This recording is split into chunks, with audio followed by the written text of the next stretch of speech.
They said his eyes were cold enough to freeze hell over.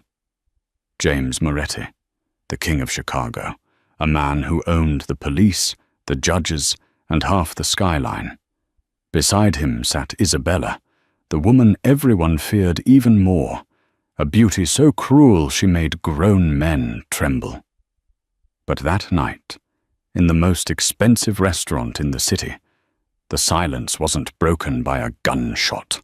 It was broken by a waitress, a girl with $0 in her bank account and a stained apron. She didn't use a gun.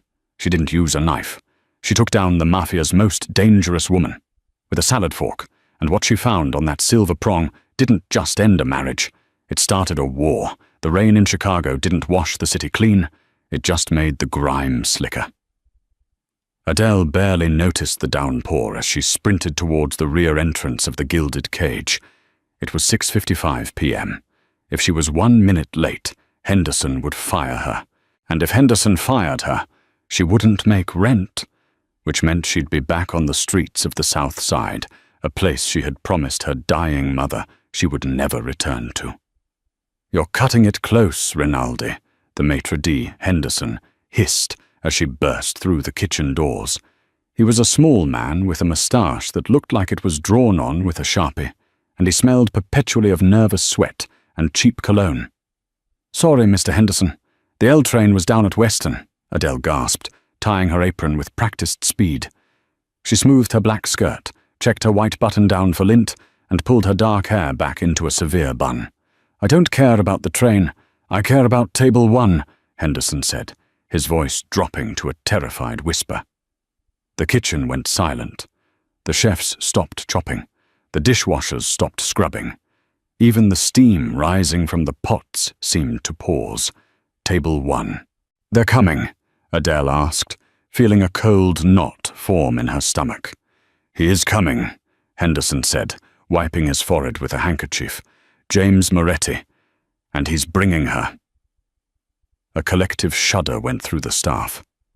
James Moretti was the CEO of Moretti Holdings, a legitimate real estate empire that barely concealed the massive criminal underworld beneath it.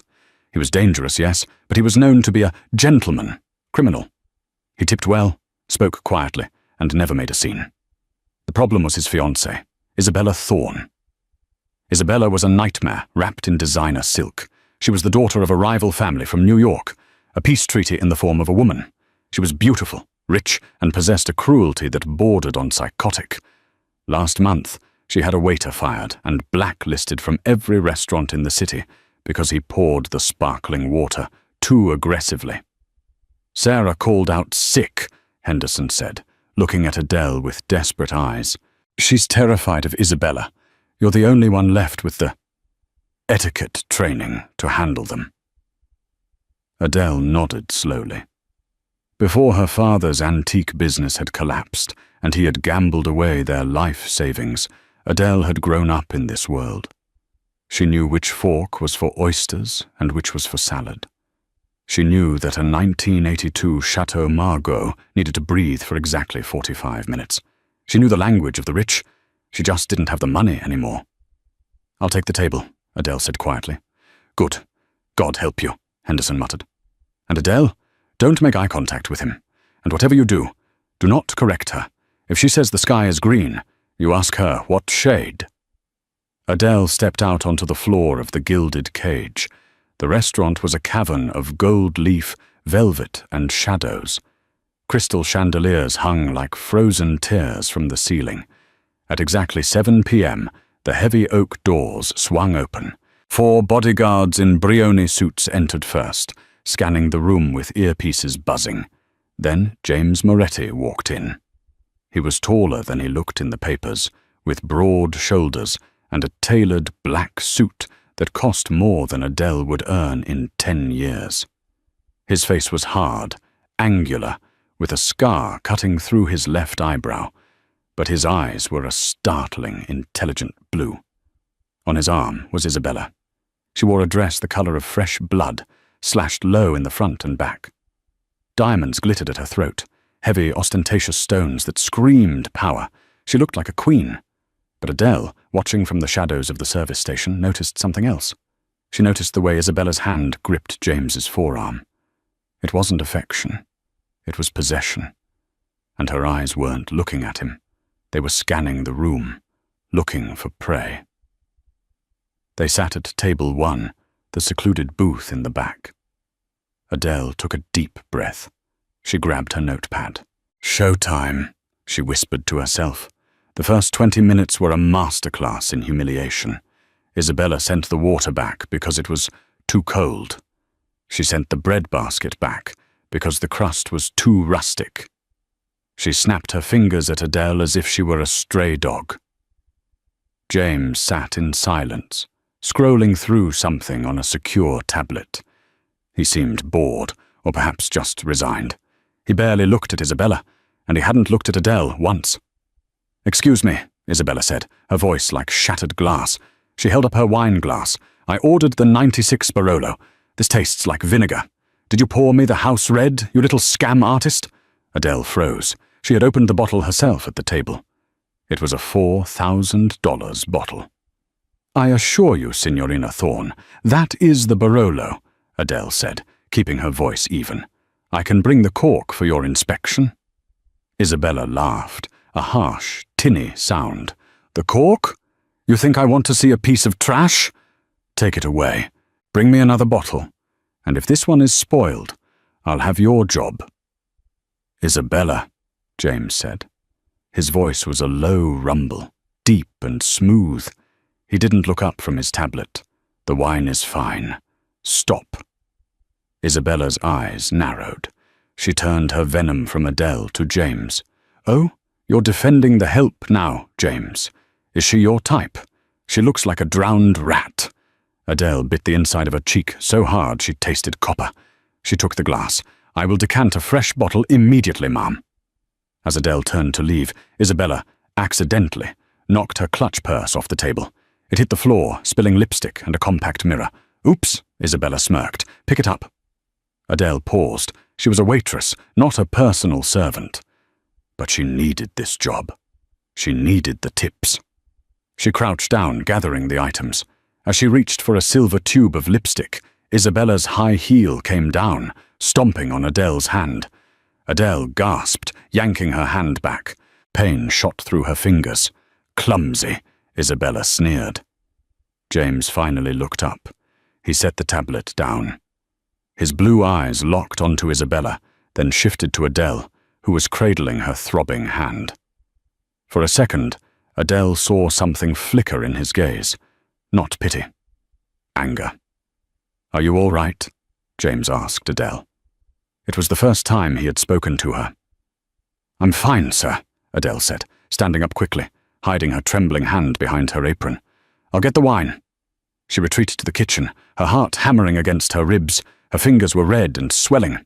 "She's a monster," Henderson whispered, watching from the pass. "Just get through the main course, Adele. Just the main course." Adele took a deep breath. She had studied chemistry in college before her father's scandal ruined them. She knew how to analyze things. She knew how to look at details. And as she replayed the interaction in her head, something felt off. Isabella was acting terrified. Yes, she was bullying Adele. But underneath the cruelty, Isabella's hands were shaking. She was sweating through her heavy makeup. She kept checking her watch. She wasn't just being a diva. She was stalling. She was trying to distract James. Why? Adele picked up the tray for the main course. James had ordered the filet mignon, rare. Isabella had ordered the sea bass. Adele walked back out. She approached the table with the grace of a tightrope walker. "Your entrees," Adele said, placing the plates down. "Finally," Isabella huffed. She picked up her fork, and that's when Adele saw it. It was a small detail, a tiny, almost invisible detail. But to a girl who had spent her childhood in antique shops analyzing silver hallmarks, it was as loud as a siren. Isabella wasn't eating. She was holding her fork in her left hand, but she wasn't bringing food to her mouth. She was using the tines of the fork to scratch something onto the side of her wine glass.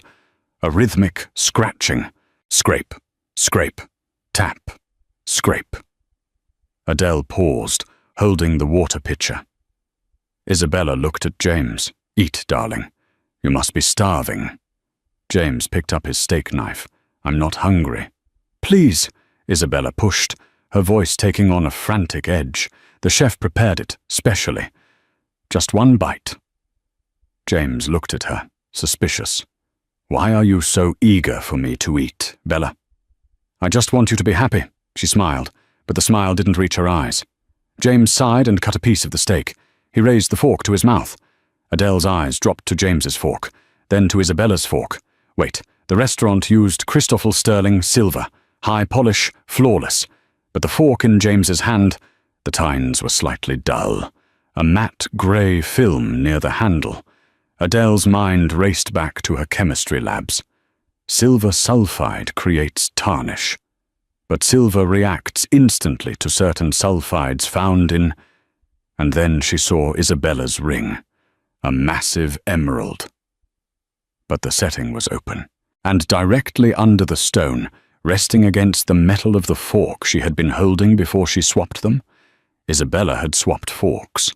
When the appetizers were cleared, Isabella had switched her unused fork with James's. "Stop!" The word ripped out of Adele's throat before she could stop it. The silence that followed was absolute. James froze, the fork an inch from his lips. He didn't drop it. He didn't flinch. He just slowly turned his head to look at Adele. His expression was unreadable, lethal. Isabella slammed her hand on the table. "How dare you! You insolent little—" "Don't eat that," Adele said, her voice shaking, but her posture rigid. She stepped forward, violating the personal space of the most dangerous man in Chicago.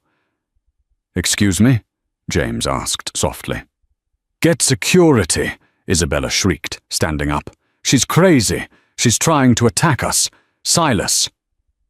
The lead bodyguard, Silas, a mountain of a man, moved towards the table, his hand reaching inside his jacket. "Stay back, Silas," James commanded. He didn't look away from Adele. He lowered the fork slowly to the plate. "Give me one reason why I shouldn't have you dragged out of here and buried in a cornfield, miss." "Rinaldi," Adele said. "Adele Rinaldi. Miss Rinaldi. Explain." "The fork," Adele said, pointing a trembling finger. "Look at the tines. Near the neck." Isabella lunged. "She's insane. It's dirty. The service here is filth." She reached out to grab James's fork, trying to knock it off the table. Adele moved faster. Years of dodging creditors and navigating crowded kitchens had given her reflexes. She slapped Isabella's hand away, a move that made the entire restaurant gasp, and grabbed the fork herself. "You touched me!" Isabella screamed. "James, kill her! She touched me!" Adele held the fork up to the chandelier light. "Mr. Moretti, do you see that grey film? The matte finish?" "It's tarnish!" Isabella yelled. "It's cheap silver!" "It is Christoffel Sterling," Adele shot back, her voice gaining strength. "It doesn't tarnish like that unless it's exposed to a high concentration of sulfur or arsenic." James's eyes narrowed. "Arsenic? She's lying!" Isabella was hyperventilating now. "She's a waitress. What does she know about chemistry?" "I was a third-year pre-med student at Northwestern before I had to drop out," Adele lied. "Well, partially. She was a chemistry major, not pre-med, but the authority helped. And I know that specific oxidation pattern." Adele grabbed her water glass, the one with the lemon wedge she had poured for herself at the service station. "If this is just tarnish," Adele said, looking James in the eye, "then lemon juice, citric acid, will clean it slightly. But if it's a sulfide-based toxin, the acid will accelerate the reaction and turn the silver black instantly." Isabella's face went pale. "Don't you dare!" James looked at his fiancée, seeing the fear in her eyes. Then he looked at Adele. "Do it!" James ordered. Adele dipped the tines of the fork into the lemon water. She swirled it for 3 seconds. The room was so quiet you could hear the traffic on Michigan Avenue outside. She pulled the fork out. It wasn't silver anymore. The tines were jet black, coated in a thick, dark sludge where the metal had reacted violently. The chemical stench hit them a second later, bitter almonds and rot. Adele placed the black fork on the white tablecloth. It looked like a charred bone. "He would have been dead before the check came," Adele whispered. James stared at the black fork. The realization washed over him. He slowly turned to Isabella. Isabella was trembling, backing away, clutching her emerald ring. "James, no. She rigged it. It's a magic trick. She's a witch." "The ring," Adele said, her adrenaline peaking. "The poison is in a dissolvable wax under her ring setting. She transferred it to the fork handle, and gravity pulled it down to the tines." James stood up. He didn't yell. He didn't flip the table. He simply adjusted his cufflinks. "Silas," James said. His voice was devoid of humanity. "Boss? Lock the doors. No one leaves." Isabella bolted. She kicked off her heels and sprinted toward the kitchen doors, but she wasn't fast enough. Silas intercepted her, grabbing her by the arm. She screamed, a feral, ugly sound that shattered the elegance of the gilded cage. "Get off me! My father will kill you! I am a DeLuca!" she shrieked. James walked over to her. He loomed over her like a dark god. He reached out and ripped the emerald ring off her finger. He held it up to the light, inspecting the underside. He saw the residue. He looked at Isabella with disgust. "Your father isn't the problem, Bella. I am." He nodded to Silas. "Take her to the car. The trunk." "No, James, please." "Down." Isabella was dragged out, her heels scraping across the expensive parquet floor, leaving scuff marks that would cost thousands to fix. The restaurant was dead silent. Every patron was staring. James turned back to the table. He looked at the poisoned steak. He looked at the black fork. Finally, he looked at Adele. She was standing there, shaking now that the adrenaline was fading, clutching her tray against her chest like a shield. James walked up to her. He was terrifyingly close. She could smell his cologne, sandalwood and cold rain. "Adele Rinaldi," he said, testing the name. "Yes, sir. You just saved my life. I just didn't want you to die on my shift, sir. The paperwork is terrible." A corner of James's mouth twitched. A smirk. "Give me your hand," he commanded. Adele hesitated, then held out her hand, the one Isabella had stomped on. It was bruising, purple and blue across the knuckles. James took her hand in his. His grip was surprisingly gentle, his thumb grazing the bruise. His skin was warm. "She hurt you," he said darkly. "It's fine," Adele stammered. "It is not fine." He released her hand and reached into his jacket pocket. He pulled out a black card made of heavy metal. "I don't carry cash, but this restaurant, who owns it?" "Mr. Henderson keeps the books, but the ownership is a holding company," Adele whispered, confused. Henderson appeared, sweating profusely. "Mr. Moretti, I am so sorry. I had no idea. "Quiet," James said without looking at him. He kept his eyes on Adele. "You're fired." Adele's heart stopped. "What?" "You're fired," James repeated. "You're too smart to be serving steaks to idiots." "But I need this job," Adele said, tears stinging her eyes. "You don't understand. I have debts." "Not anymore," James said. He turned to Henderson. "I'm buying the building. As of this second, I own the gilded cage." Henderson's jaw dropped. "Sir?" "And my first act as owner," James said, turning back to Adele, "is to promote you." "To what?" Adele asked, breathless. James leaned in, his blue eyes piercing her soul. "My personal taster. And my consultant." "I don't want to be part of your world, Mr. Moretti," Adele said, finding a backbone she didn't know she had. "I know who you are. I know what you do." James smiled then. It was a real smile, dangerous and charming. "You just saved the capo of the Chicago outfit, using high school chemistry and a salad fork, Adele. You're already part of my world."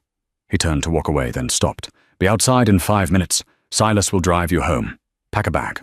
"Pack a bag?" Adele called out. "You're a target now, Adele," James said over his shoulder. "Isabella's family will want to know who ruined their coup. You're coming with me." And with that, he walked out into the rain. Adele stood in the center of the silent restaurant, the black fork still lying on the table like a cursed artifact.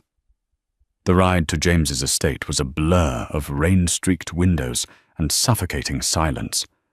Adele sat as far away from James as the leather interior of the armored SUV would allow, clutching her bruised hand. "You're kidnapping me," Adele said, her voice small but firm. She stared at the back of Silas's head in the driver's seat. James didn't look up from his phone. The blue light illuminated the sharp angles of his face, making him look more statue than man. "I'm securing an asset. There's a difference. I have a life. I have a cat. I have rent due on Tuesday. Your rent is paid for the next century," James said flatly, "and I'll have someone pick up the cat." "What's its name?" "Mr. Whiskers," Adele muttered, then immediately felt ridiculous. "Look, Mr. Moretti, I appreciate the job offer, really. But I can't be involved in a Mafia war. I'm just a waitress who paid attention in chemistry class." James finally turned to her. The intensity of his gaze made the air in the car feel thin. "You think Isabella Thorne is going to let you live?"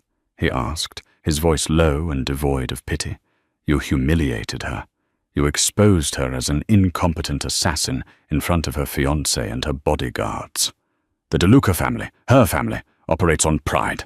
Blood for blood. If I let you out of this car, you will be dead within the hour. A mugging gone wrong in an alley." Adele swallowed hard. She knew he was right. The DeLucas were legendary for their brutality. "So what? I just live with you now?" "For now," James said, "until I dismantle them." The car turned off the highway and began to climb a winding private road along the cliffside of Lake Michigan. At the top stood a structure of steel and glass that looked less like a house and more like a fortress.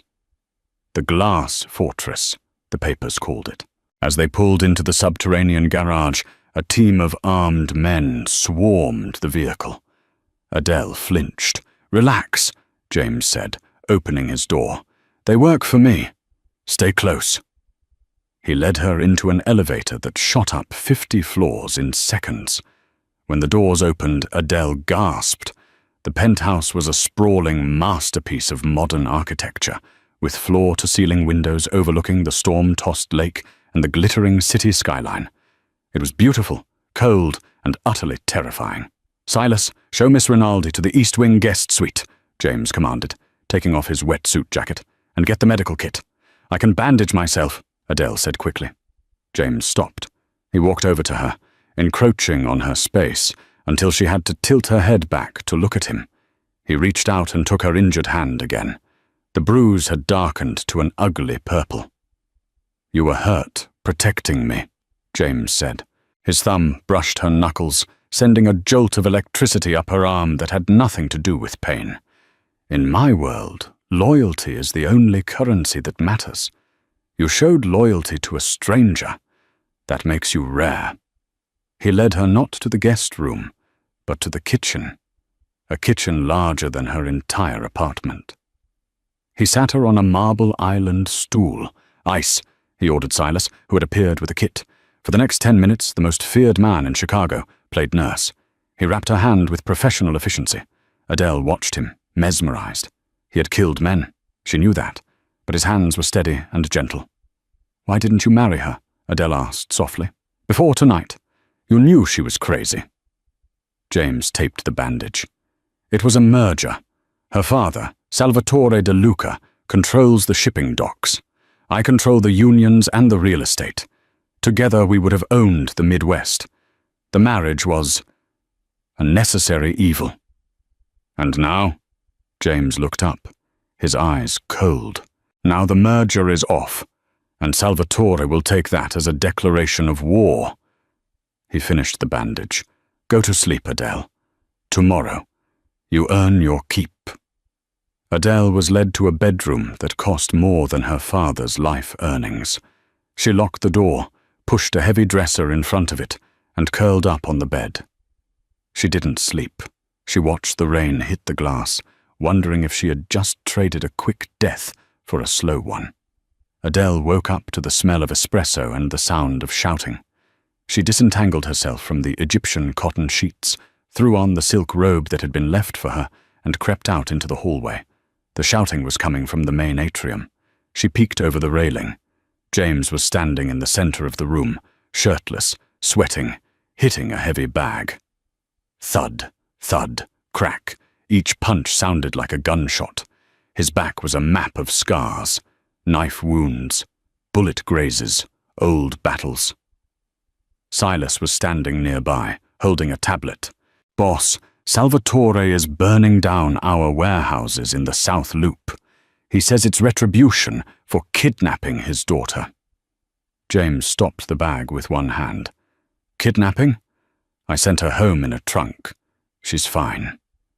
"He's spinning the narrative," Silas said. "He's telling the other families you broke the truce. He's putting a bounty on you. And on the girl." James grabbed a towel and wiped his face. He looked up and saw Adele watching from the balcony. He didn't look embarrassed. He looked calculated. "Come down, Adele," he called out. Adele tightened her robe and walked down the floating staircase. "Good morning." "Is it?" James tossed the towel aside. "Come into the office. We have work to do." The office was a wall of monitors. On the screens were live feeds of the city, bank accounts, shipping routes. "You said you were a chemistry major," James said, sitting behind a massive ebony desk. "But you know antiques. You know etiquette. You know how to read a room. Why is a girl with your skill set waiting tables at the Gilded Cage?" Adele hesitated. "My father was bad with money." "Arthur Rinaldi," James said, pulling up a file on the screen. "Antique dealer, gambler, died 3 years ago of a heart attack. Left you with a debt of $250,000.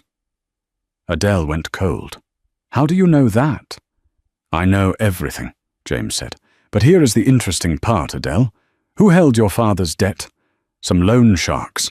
I pay them $2,000 a month just to keep the interest down." James tapped a key. A picture of a man appeared on the screen, a man with a thick neck and a cruel smile. "Luca Brasi," James said, "a lieutenant for the De Luca family. You've been paying Isabella's father for 3 years." Adele felt the room spin. "What?" "The De Lucas bled your father dry, drove him to his grave, and now they are bleeding you. You're a slave to the people who tried to poison me last night." Adele grabbed the edge of the desk. The anger that flared in her chest was hot and blinding. All those shifts, all those skipped meals, all the humiliation. It was all going to the same monsters. "I want them dead," Adele whispered. It wasn't a waitress speaking anymore. James leaned forward. "Good, because I bought your debt this morning." Adele blinked. You paid it?" "Every cent. You don't owe them anything anymore. You owe me." James stood up and walked around the desk. "But I don't want your money, Adele. I want your eyes." "My eyes?" "You saw the tarnish on the fork when I didn't," James said intently.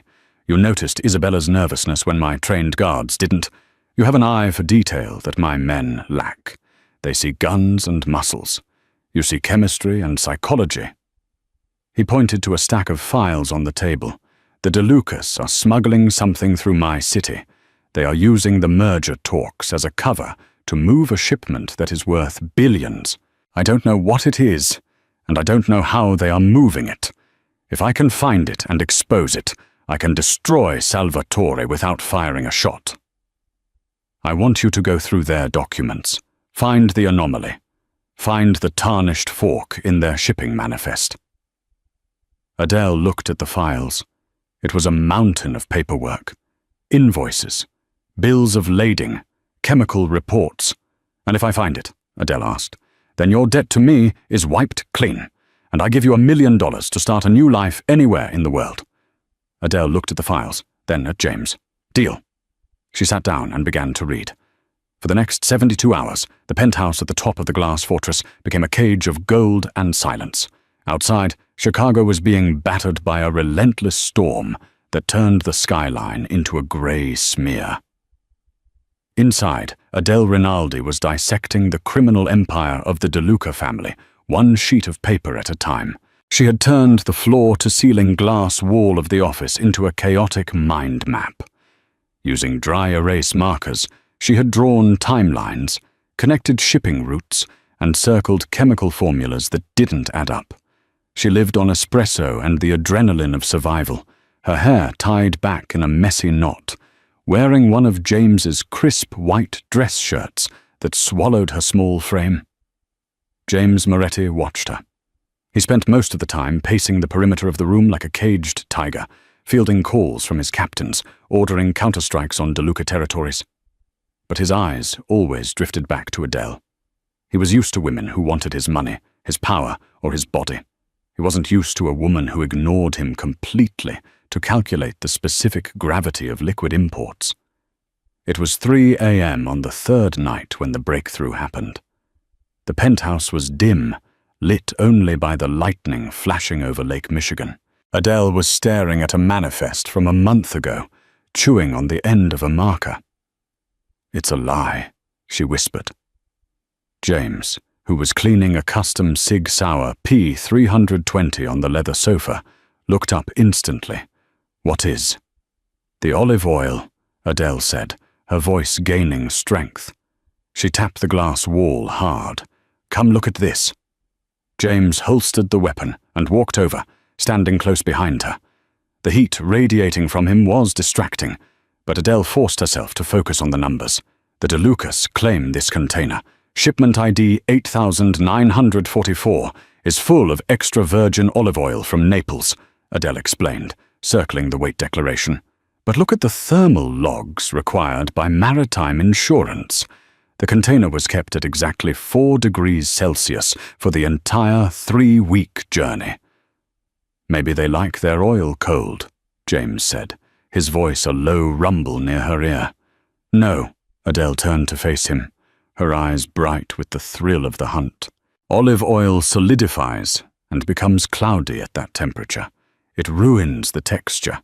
No distributor would ship it that cold. But 4 degrees Celsius, that is the universal preservation standard for biological organic material, organs, blood plasma, stem cells." James's expression darkened, the playful curiosity vanishing instantly. "Biologicals?" "I cross-referenced the receiver address," Adele continued, grabbing a stack of printed papers. "Asclepius Logistics. It sounds like a medical supplier, but look at their tax filing. It's a shell company registered in the Caymans, with no medical license. They aren't importing oil, James. They're smuggling human tissue. It's a black market organ farm." James took the papers from her hand, his jaw tightening. Salvatore De Luca is old school. Gambling, loans, unions. But this is harvesting. If he's moving unlicensed biologicals through commission territory, he's not just breaking the law, he's breaking the code. The other families would execute him for bringing this kind of federal heat down on the organization. "There is something else," Adele said, her voice dropping to a whisper. She felt sick saying it. "I found the reason why Isabella chose the gilded cage for dinner." She held up the final document. It was a customs clearance form, stamped and signed. "The signature," Adele pointed. "It's not a customs officer. It's a proxy signature, allowed for trusted local liaisons." James looked at the scrawled name. M. Henderson. The silence in the room was deafening. "Henderson," James breathed, the betrayal hitting him like a physical blow. "My restaurant manager, the man who poured my wine for 10 years. He wasn't just managing the floor, Adele realized, the horror dawning on her. The restaurant is 3 blocks from the Port Authority. It was a drop site. Henderson has been signing off on the DeLuca shipments, burying the thermal logs so no one asked questions. He's their gatekeeper. "And that," James said, his eyes turning to ice, "is why Isabella tried to kill me at dinner. She wasn't just being dramatic. She was there to pick up the manifests from Henderson. I was just loose ends to be tied up." James grabbed his phone, his thumb hovering over Silas's number. "I'm going to skin him alive." Ding! The sound didn't come from his phone. It came from the private elevator in the foyer, the one that required a retinal scan and a 6-digit code to access. James froze. He looked at the elevator indicator. The numbers were climbing. 48, 49, 50. "Adele," James said, his voice terrifyingly calm. "Get behind the desk." "Who is it?" Adele asked, backing away. "Silas?" "Silas would have radioed," James said, racking the slide of his gun. "Henderson didn't just sign papers. I gave him emergency access codes to the building when I bought the deed 3 days ago. He just let them in."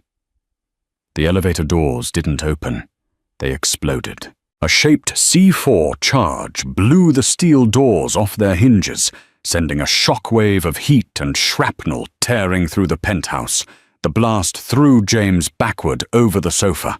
Adele screamed as the floor-to-ceiling windows shattered, raining millions of diamonds of safety glass onto the marble floor. The wind and rain from the storm outside roared into the room instantly, swirling the papers Adele had been working on into a chaotic cyclone. "Clear left! Clear right!" voices shouted from the smoke. Men in tactical black gear, wearing gas masks, stormed through the burning elevator shaft. "James!" Adele screamed, crawling through the glass shards. James rolled to his feet, blood trickling from a cut on his forehead. He fired 3 rounds blindly into the smoke. One attacker dropped, but suppression fire forced James to dive behind the heavy oak desk where Adele was cowering. Bullets chewed up the wood above their heads, sending splinters raining down on them. "We're pinned!" James yelled over the roar of automatic fire. "The panic room entrance is on the other side of the room. We can't make it. They're going to flank us!" Adele yelled, clutching his arm. She was shaking, but her mind was still racing, analyzing, calculating. "I have 1 magazine left," James growled. "I can take 2, maybe 3, but there are at least 6 of them." A grenade rolled across the floor, stopping 10 feet away. It was a flashbang. Bang! The white light was blinding, followed by a high-pitched ringing in their ears. James groaned, shaking his head to clear the disorientation. The footsteps were getting closer, heavy boots crunching on glass. Adele looked around desperately. She needed a weapon. She needed a reaction. Her eyes landed on the wet bar built into the bookshelf behind them. Specifically, a bottle of high-proof absinthe and a decorative, jagged piece of flint used as a paperweight. She grabbed the bottle. "James, cover your eyes." "What? Fire!" "No," Adele screamed. She didn't have a rag. She didn't have time for a fuse. She relied on pure, volatile chemistry. She smashed the neck of the bottle against the desk, splashing the high-alcohol liquid over the carpet and the approaching gunman's boots. Then she grabbed the heavy flint lighter from the desk and hurled it into the puddle. Whoosh! The absinthe ignited with a violent blue and orange roar. The fire spread instantly across the spilled alcohol, creating a wall of flame between them and the attackers. One of the gunmen screamed as the fire caught his tactical vest. The squad scrambled back, their formation broken by the sudden inferno. "Now!" James roared. He rose from behind the desk, firing through the flames. With the attackers distracted and blinded by the fire, James was lethal. Bang, bang, bang. 3 shots, 3 bodies hitting the floor. He grabbed Adele's hand, pulling her up. "Move to the service stairs!" They sprinted across the room, slipping on glass and wet papers. The fire suppression system finally kicked in, drenching them in freezing water, turning the room into a misty, hellish landscape of steam and smoke. They reached the heavy steel door of the stairwell. James punched in a code and shoved Adele through, slamming it shut and locking it behind them. He slumped against the door, sliding down to the floor, chest heaving. He looked at Adele. She was soaked, bleeding from small cuts on her arms, holding a broken bottle neck like a dagger. She looked terrifying. She looked magnificent. James started to laugh. It was a dark, jagged sound. "You set my office on fire.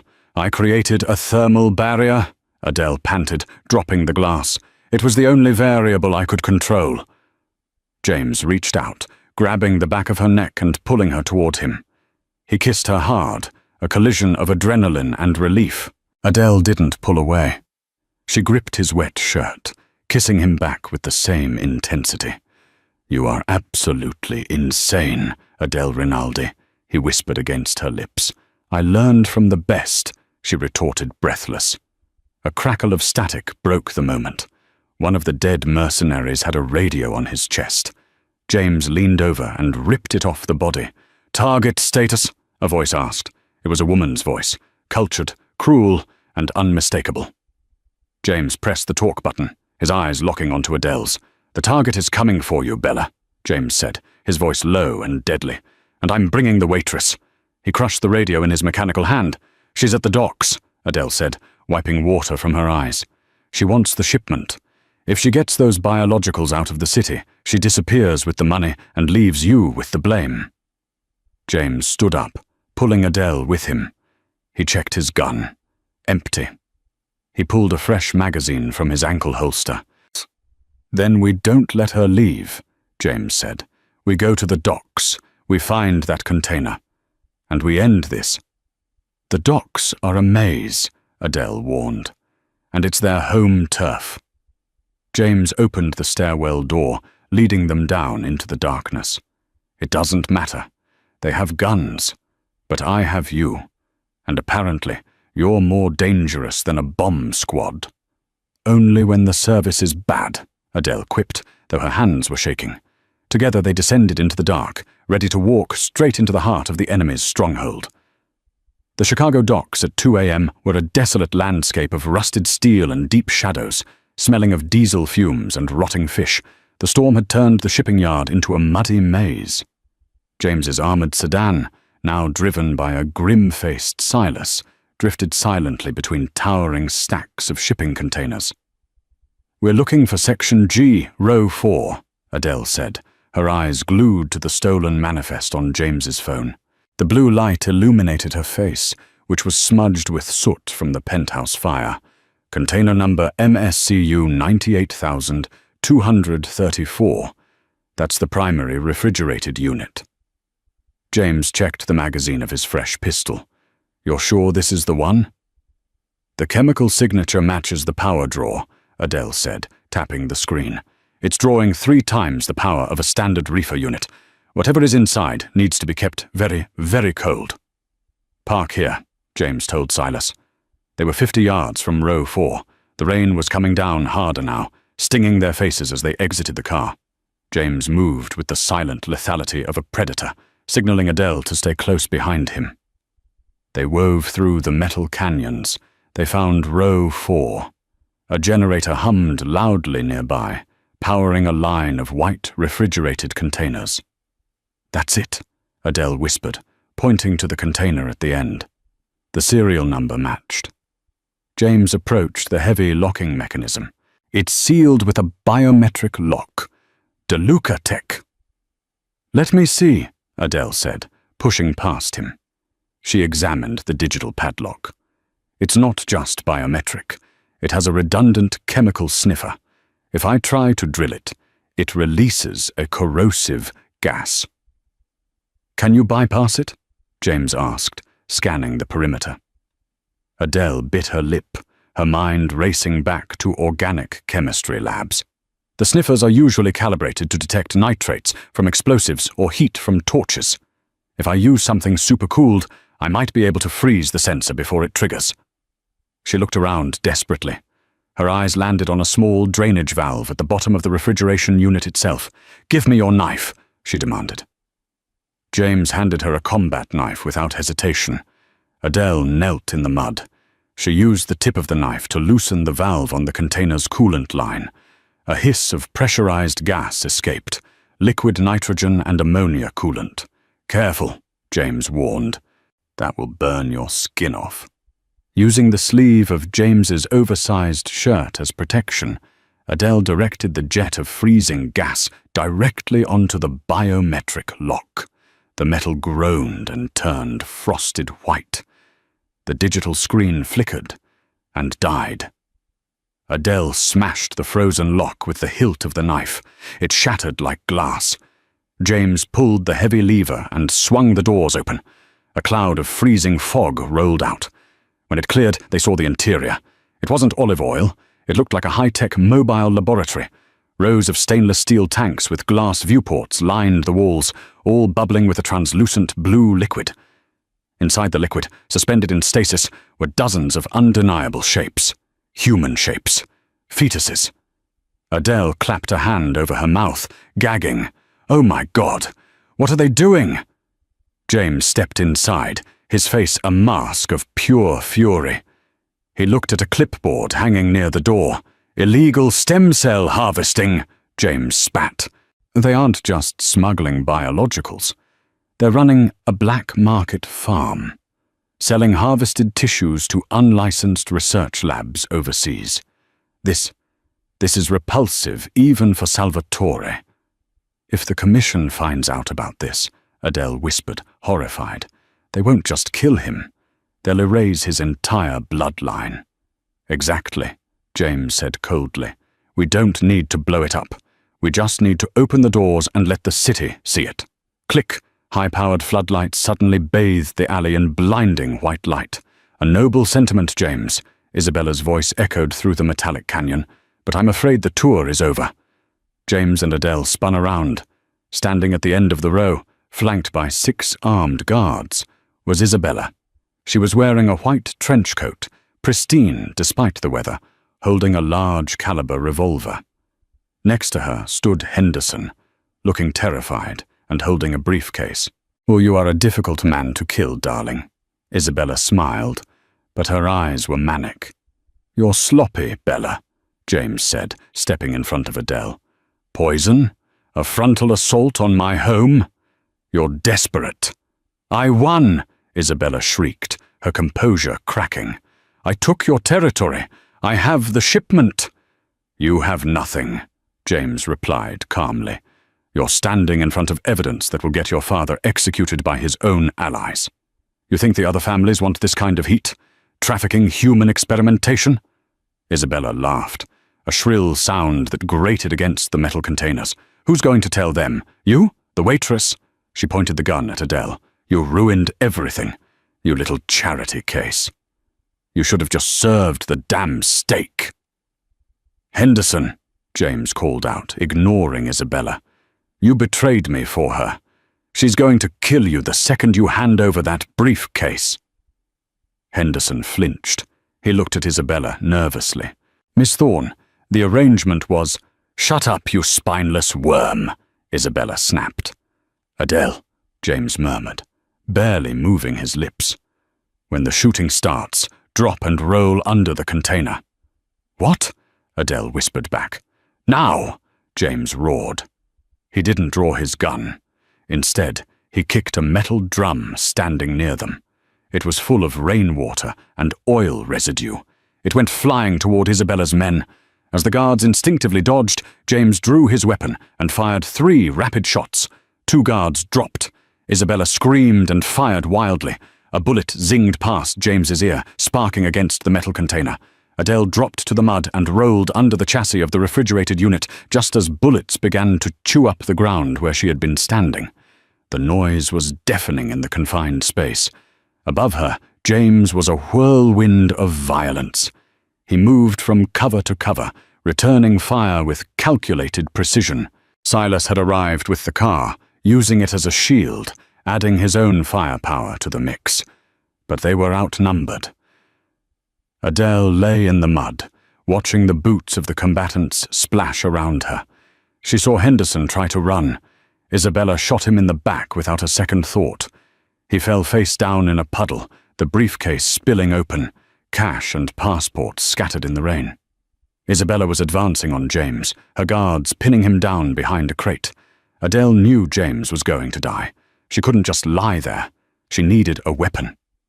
She looked up at the undercarriage of the refrigerated container, the coolant lines, the ones she had used to freeze the lock. They were right above her head. Ammonia is highly flammable under certain conditions, especially when mixed with air and a spark. Adele crawled on her belly toward the generator unit that powered the container. It was roaring, hot and sparking from the rain. She grabbed the thick rubber coolant hose connecting the generator to the container. She pulled with all her strength, but it was reinforced. She needed something sharp. She saw James's combat knife lying in the mud where she had dropped it. She slithered over, grabbed it, and crawled back to the generator. "Hey, princess!" Adele yelled from under the container.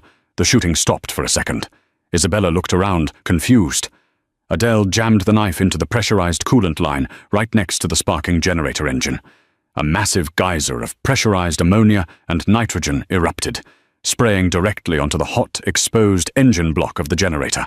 The reaction was instantaneous. Kaboom! A massive fireball engulfed the end of the alleyway. The force of the blast lifted the multi-ton shipping container inches off the ground. Adele curled into a ball in the mud, shielding her head as heat seared her back, and shrapnel flew over her. When the ringing in her ears subsided, there was silence, save for the crackle of flames. She crawled out from under the container, coughing. The blast had knocked everyone down. Isabella's remaining guards were groaning on the ground, burned or stunned. James was standing up, shaking debris off his ruined suit. He looked at Adele, his eyes wide with disbelief and something else, a profound respect. "Did you just blow up another one of my assets?" he asked hoarsely. "Technically, this one belonged to the DeLucas," Adele coughed, wiping mud from her eyes. They looked toward where Isabella had been standing. She was lying near the edge of the docks, her white coat scorched. She was trying to crawl towards her dropped gun. James walked over and kicked the gun into the dark water of the harbor. Isabella looked up at him, her face streaked with soot and hatred. "Do it, James. Kill me. Be the monster everyone says you are." James looked down at her. The rage was gone from his face, replaced by icy indifference. "Killing you is too easy, Bella," James said, "and it's bad for business." He pulled out his phone. It had survived the blast. He took a photo of the open container with its gruesome contents and another photo of Isabella lying next to it. "I'm sending these to the commission," James said. "They will handle you, and your father. By morning, the DeLuca name will be erased from the history books. You won't be dead, Isabella. You'll be unpersoned. No money, no allies, no anywhere to run." Isabella screamed, a sound of pure despair, as the reality of her fate set in. It was a fate far worse than a bullet in the head. Sirens were wailing in the distance. The police finally alerted by the explosion. "We have to go," James said, extending a hand to Adele. Adele looked at his hand. The hand of a killer, yes, but also the hand that had bandaged hers, the hand that had pulled her out of a life of debt and fear. She took it. They walked away from the burning wreckage, leaving the sirens and the screaming woman behind them, disappearing into the rain-soaked shadows of the city that James Moretti now truly ruled. The next morning, the headlines screamed about a gangland explosion at the docks and the discovery of a horrific human trafficking ring. Salvatore De Luca was found dead in his home. A heart attack, according to official reports. Isabella vanished. Adele Rinaldi never went back to waiting tables. She didn't take the $1 million and run, either. She sat in the newly renovated office of the penthouse, looking out at the city. The glass was fixed. A new desk was in place. James walked in, placing 2 cups of espresso on the desk. He sat on the edge of it, looking down at her. "The debts are cleared," James said. "The DeLuca territories are absorbed. Business is booming." "Good," Adele said, taking a sip. "Did you look over the real estate contracts for the new waterfront development?" "I did," James smiled, a genuine look that reached his eyes. "You found 3 loopholes that would have cost me millions in taxes.